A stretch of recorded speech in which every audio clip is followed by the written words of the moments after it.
How to fix Warzone error 47 code span. 1. For PS5/PS4 users, launch the rebuild database in your console safe mode. 2.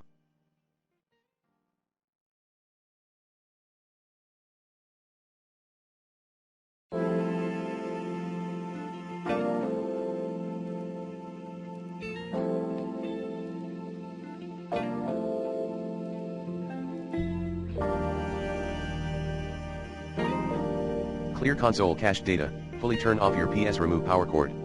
Now, wait at least 2 minutes, reinstall power cord, start your machine. And for Xbox players, Google how to clear console cached items on your device. 3.